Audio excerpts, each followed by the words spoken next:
मुंबई का एयरपोर्ट उस शाम किसी युद्धभूमि से कम नहीं लग रहा था।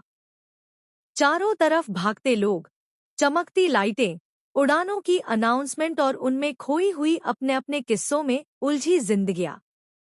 इन्हीं भीड़ और हलचल के बीच गेट नंबर 37 की ओर तेजी से दौड़ती हुई अनु की सांसें जैसे तेज हवा में खो रही थी।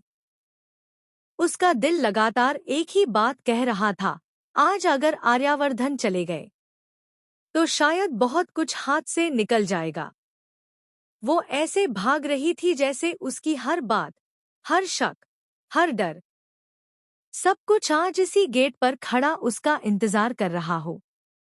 जैसे उसका भविष्य इसी एक पल पर टिका हो। मानो अगर उसने आर्या को रोक न लिया तो उसका जीवन दो हिस्सों में बंट जाएगा, एक वो जो आज तक था और दूसरा वो जो किसी और मोड़ पर निकल जाएगा। गेट के ठीक सामने आर्यावर्धन खड़ा था, बिजनेस सूट पहने हुए, लेकिन उसके चेहरे पर साफ झलक रहा था कि मुंबई छोड़ने के फैसले के पीछे सिर्फ काम नहीं, बल्कि बहुत कुछ और भी था। दूर जाना, दूरी बनाना, खुद को संभालना या शायद खुद को अनु से बचाना। कौन जाने। अनु तेज कदमों से उसके सामने आकर रुकी।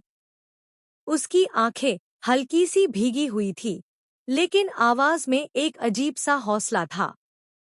आर्या, प्लीज रुकिए, उसने कहा, जैसे शब्दों में बाकी सारे अधूरे रिश्तों की कहानी छिपी हो। आर्यावर्धन ने मुड़कर उसे देखा। उसकी आंखों में हैरानी भी थी और बेचैनी भी। अनु, तुम यहाँ? अनु ने एक गहरी सांस ली और जो बात उसके दिल में काफी समय से बंद थी, वो एक झटके में बाहर आ गई। मैं आपको रोकने नहीं आई, बस एक वादा करवाने आई हूँ। एक ऐसा वादा जो हमारे बीच की हर गलतफहमी को खत्म कर देगा। ठीक उसी समय, जैसे किस्मत खुद सीन में एंट्री मारने आ गई हो, पीछे से एक शांत, सौम्य और गहरी आवाज आई।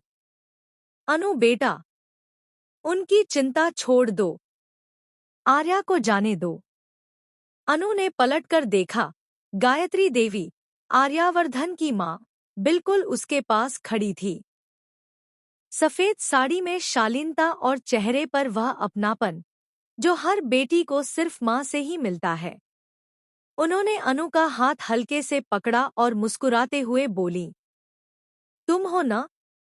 फिर मुझे मेरे बेटे की बिल्कुल चिंता नहीं है। उस एक पल में अनु की दुनिया जैसे पलट गई। गायत्री देवी का समर्थन, प्यार और भरोसा, ये वो चीजें थी जिनकी अनु ने कभी उम्मीद भी नहीं की थी। लेकिन हर कहानी में जहां रोशनी